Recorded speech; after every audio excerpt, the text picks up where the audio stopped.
ভারতীয় কিছু মিডিয়া বাংলাদেশের বিরুদ্ধে গুজব ছড়াতে যেন উঠে পড়ে লেগেছে। তারা না জেনে না শুনেই ভুলে ভরা তথ্য দিয়ে স্বাধীন সার্বভৌম এই দেশের বিরুদ্ধে প্রপাগান্ডা ছড়াচ্ছে। প্রেজেন্টাররা গলা ফাটিয়ে দর্শকদের সংবাদ গেলানোর চেষ্টা করছে। বাংলাদেশে আমরা দেখলাম প্রধানমন্ত্রী বানানো হবে না, গোল গোল করে বলে দিলেন। চোখ রাখা যাক এই মুহূর্তের একটি গুরুত্বপূর্ণ খবরে। ঢাকায় ভারতীয় হাই কমিশনারকে তলব করল ইউনূস সরকার। এই যেমন দেখুন, ক্যালকাটা টেলিভিশন নেটওয়ার্ক বা সিএন চ্যানেলটির প্রেজেন্টার দেবাশিস চক্রবর্তী বড় পর্দায় দেখাচ্ছেন বাংলাদেশের উত্তর সীমান্তের লালমনিরহাট, নীলফামারী বা পঞ্চগড়, অথচ বলছেন এটা চট্টগ্রামের খুব কাছাকাছি। বাংলাদেশের একদম নর্দার্ন পার্ট, অর্থাৎ this is very close to Chittagong. এই যে অংশটা, এই অংশটা দেখুন একটা চিকেন নেকের মতো। এখানেই শেষ নয়, একই অনুষ্ঠানে তিস্তা ধরলা বিধৌত লালমনিরহাট নিয়েও ওই প্রেজেন্টার উদ্ভট তথ্য প্রচার করেছেন।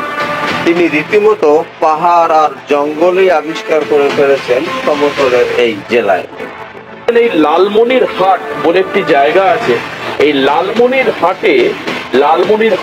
যেই জায়গাটায় অত্যন্ত পাহাড় সংকুল এবং প্রতিকূল একটা পরিস্থিতি। তিস্তা নদী আছে, তার পাশে পাহাড় আছে, জঙ্গল আছে, গভীর জঙ্গল। সেখানে বর্তমান সরকারের উপদেষ্টা মাহফুজ আলমের নামটিও ঠিকভাবে জানার চেষ্টা করেননি সিএন এর প্রেজেন্টার দেবাশিস চক্রবর্তী।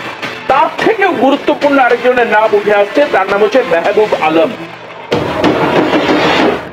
একই চ্যানেলের আরেক প্রেজেন্টার এবার কাকে অন্তর্বর্তী সরকারের উপদেষ্টা বানালেন দেখুন। ইউনূস সরকারে মানে যে অন্তর্বর্তী সরকার, তার যে উপদেষ্টা, আমরা তার বক্তব্য পেয়েছি। দেখায় শোনায় কি বলছেন তিনি, শুনুন। ডিসেম্বর চট্টগ্রাম সেক্টরে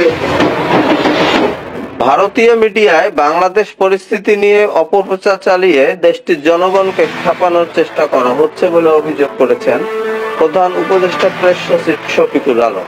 তিনি বলেন, ভারতীয় মিডিয়া মিস ইনফরমেশন ছড়াচ্ছে, তারা যাচাই না করেই সংবাদ প্রচার করছে, যার প্রেক্ষিতে ভারতীয় জনগোষ্ঠী ক্ষেপে যাচ্ছে।